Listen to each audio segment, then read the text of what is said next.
क्या आपको पता है कि आज दुनिया में जो सबसे बड़ा आर्थिक तमाशा चल रहा है, उसमें भारत को एक ऐसा मोहरा बनाया जा रहा है जो बिना जाने ही शिकार बन रहा है, और वो भी तब जब वो खुद अपनी सबसे बड़ी जीत की तैयारी कर रहा है। जी हां दोस्तों, आप सही सुन रहे हैं।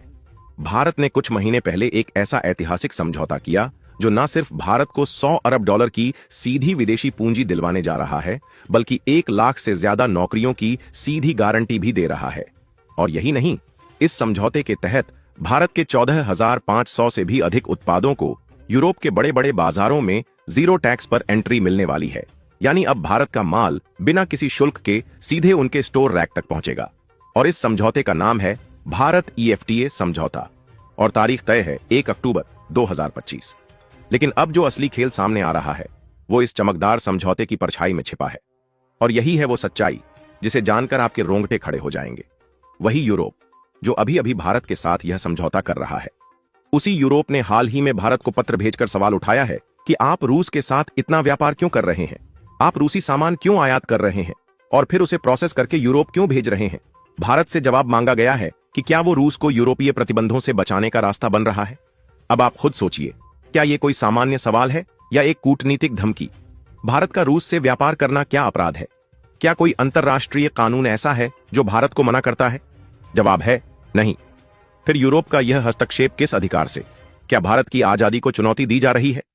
एक तरफ तो यूरोप हमें अपने बाजार में प्रवेश देने का न्योता देता है, दूसरी तरफ वही देश हमें धमकी देते हैं कि आप हमारे बनाए प्रतिबंधों का पालन करो। आप समझिए, ये वही यूरोप है जिसने अमेरिका के दबाव में रूस पर कई आर्थिक प्रतिबंध लगाए और फिर उम्मीद की कि बाकी देश भी उसी राह पर चलें। लेकिन भारत ने साफ कहा, हमारी विदेश नीति स्वतंत्र है, हम किसी के बनाए रास्ते पर नहीं चलते, हम खुद रास्ते बनाते हैं। और यही बात उन्हें चुभती है। यही वजह है कि जब भारत ने रूस से सस्ते तेल खरीदना शुरू किया तो पूरी दुनिया में हलचल मच गई। भारत के रिफाइनरियों ने सस्ते तेल से डीजल, पेट्रोल, प्लास्टिक और कई दूसरे उत्पाद बनाए और फिर उन्हें यूरोप को बेचा। यूरोप ने वो सामान तो खरीद लिया, लेकिन अब सवाल पूछ रहा है कि इसका स्रोत क्या था। जैसे कि उन्हें नहीं पता था कि ये उत्पाद कहां से आए हैं। असल में उन्हें सब पता था, लेकिन जब भारत अपनी शर्तों पर खेलने लगा तब उन्हें ये नैतिकता याद आई। जब यूरोपीय संघ ने भारत से स्पष्टीकरण मांगा कि वह रूस से व्यापार क्यों कर रहा है, तो भारत ने कोई घबराहट नहीं दिखाई। भारत सरकार ने न तो कोई सफाई दी, न ही कोई झुकाव दिखाया, बल्कि विदेश मंत्रालय ने 2 टूक शब्दों में कहा, भारत किसी भी एकतरफा फैसले को नहीं मानता। हम संयुक्त राष्ट्र द्वारा निर्धारित प्रतिबंधों का सम्मान करते हैं, लेकिन किसी व्यक्तिगत या समूह विशेष के बनाए हुए नियमों को मानने के लिए बाध्य नहीं है। ये जवाब सुनकर यूरोपीय नेताओं की आंखें तो खुल गईं, लेकिन अहंकार अब भी उनके माथे पर चिपका हुआ है। उन्हें लगता है कि भारत आज भी वही पुराना उपनिवेश है जो आदेशों पर चलता है। लेकिन उन्हें यह नहीं पता कि अब भारत 205 देशों के साथ स्वतंत्र व्यापार समझौते की दिशा में काम कर रहा है और उसके फैसले अब दिल्ली में होते हैं, किसी और की राजधानी में नहीं। भारत EFTA समझौते को ही लीजिए, ये कोई सामान्य समझौता नहीं है। ये एक आर्थिक रणनीति है जो भारत को वैश्विक मंच पर और भी मजबूत करने जा रही है। स्विट्जरलैंड, नॉर्वे, आइसलैंड और लिक्टेनस्टीन, ये चारों देश अत्यंत विकसित, अत्यंत अमीर और तकनीक से भरपूर हैं।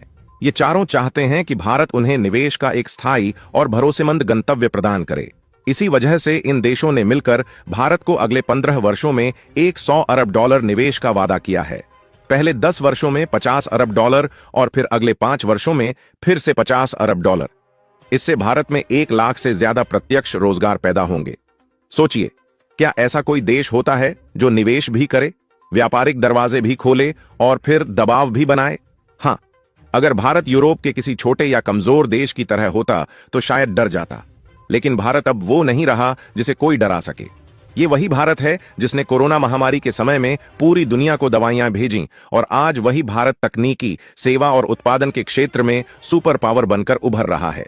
EFTA समझौते में केवल वस्तुओं का आदान प्रदान नहीं है, इसमें सेवा क्षेत्र की भी बड़ी भूमिका है।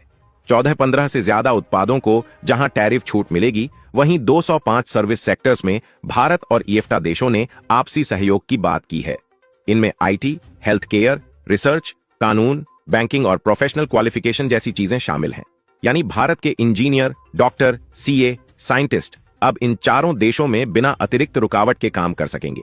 ये सब बातें भारत को वैश्विक मानचित्र पर एक आत्मनिर्भर और आत्मविश्वासी देश के रूप में स्थापित करती हैं। लेकिन तब भी यूरोप का एक वर्ग ऐसा है जिसे भारत की ये बढ़ती हुई ताकत खटक रही है। उन्हें ये मंजूर नहीं कि भारत खुद की सोच रखे, अपने हितों के लिए फैसला करे और किसी की नहीं सुने। अब सवाल ये उठता है कि क्या भारत इस दोहरी नीति वाले जाल में फंस जाएगा? क्या यूरोप भारत पर दबाव बनाकर अपने हितों की पूर्ति करता रहेगा?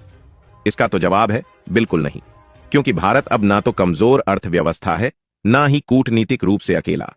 आज भारत उन कुछ गिने चुने देशों में शामिल है जो अमेरिका, रूस, यूरोप, जापान और खाड़ी देशों सभी के साथ संतुलन बनाए हुए हैं। और ये संतुलन कोई मजबूरी नहीं बल्कि रणनीति है। भारत जानता है कि वैश्विक राजनीति में कोई स्थायी मित्र या दुश्मन नहीं होता, केवल राष्ट्रहित स्थायी होते हैं। और इसीलिए जब यूरोप रूस से दूरी बना रहा था, भारत ने उसके साथ व्यापार बढ़ाया। और अब जब वही यूरोप भारत को प्रतिबंधों की भाषा में बात कर रहा है, भारत तब भी डरा नहीं बल्कि साफ साफ कह रहा है, हम किसी की कठपुतली नहीं है। भारत ईएफटीए समझौता, जिसे 1 अक्टूबर 2025 से लागू किया जाएगा, उसका असली फायदा केवल व्यापार नहीं है। ये समझौता भारत को उस उच्च वर्ग के आर्थिक नेटवर्क से जोड़ता है जिसे अब तक केवल अमेरिका या पश्चिमी यूरोप ही संभालते थे। इसमें वो देश शामिल हैं जिनकी प्रति व्यक्ति आय दुनिया में सबसे ऊंची है, जैसे स्विट्जरलैंड, जहां की तकनीक और बैंकिंग प्रणाली पूरी दुनिया में आदर्श मानी जाती है। जब भारत इन देशों के साथ समझौता करता है तो ये केवल व्यापार नहीं होता, यह एक प्रकार का विश्वास का हस्ताक्षर होता है। और यही वजह है कि ईएफटा देश भारत को केवल बाजार की तरह नहीं बल्कि एक दीर्घकालिक साझेदार की तरह देख रहे हैं। अब देखिए, इस समझौते के तहत भारत जिन उत्पादों पर टैक्स छूट देगा वो पूरी तरह रणनीतिक रूप से तय किए गए हैं। भारत ने अपनी कृषि, डेयरी और लघु उद्योगों को इस सूची से बाहर रखा है, यानी जिन सेक्टरों पर हमारी स्थानीय आजीविका निर्भर है उन्हें किसी प्रकार की विदेशी प्रतिस्पर्धा से खतरा नहीं होगा। वहीं टेक्नोलॉजी, फार्मा, गहने जवाहरात, ऑटो पार्ट्स जैसे क्षेत्रों में टैक्स राहत देकर भारत ने अपने एक्सपोर्ट को यूरोपीय बाजार में सीधा प्रवेश दिलवा दिया है। सोचिए, एक तरफ जहां भारत अपने हितों की रक्षा भी कर रहा है, वहीं वो अपने उत्पादों को प्रीमियम मार्केट में उतार भी रहा है। यही रणनीति है, सॉफ्ट पावर और हार्ड इकोनॉमिक पुश का संतुलन। लेकिन इसके समानांतर एक और बात भी हो रही है। यूरोपीय संघ के कुछ देश, खासकर जर्मनी और फ्रांस, अब भी भारत को संदेह की नजर से देख रहे हैं। उनके व्यापार प्रतिनिधियों ने हाल ही में बंद दरवाजों के पीछे ऐसी बातचीत की जिसमें कहा गया कि अगर भारत रूस से व्यापार नहीं रोकता तो कुछ प्रकार के तकनीकी उपकरणों के निर्यात में कटौती की जा सकती है, यानी दबाव की राजनीति। पर अब हालात बदल चुके हैं। भारत अब अपनी जरूरत की टेक्नोलॉजी खुद विकसित कर रहा है, चाहे सेमीकंडक्टर हो, रक्षा उपकरण, सोलर पैनल या मेडिकल डिवाइसेस। और यही आत्मनिर्भरता भारत की असली ताकत है। तो कहने का मतलब यह है कि भारत अब किसी धमकी या प्रतिबंध से नहीं डरता, और ना ही वो उस झूठे आकर्षण में फंसता है कि यूरोप हमें अपने दरवाजे खोलकर कोई एहसान कर रहा है। ये एक व्यापार है जहां दोनों पक्ष बराबर के हैं, और भारत अब बराबरी से भी ऊपर जाने की तैयारी में है। तो दोस्तों, आज के नई भारत की स्वतंत्र रणनीति के बारे में आप क्या कहना चाहेंगे? कमेंट बॉक्स में कमेंट करके जरूर बताएं। और वीडियो पसंद आया हो तो इसे एक लाइक करके चैनल को सब्सक्राइब कर लें। जय हिंद।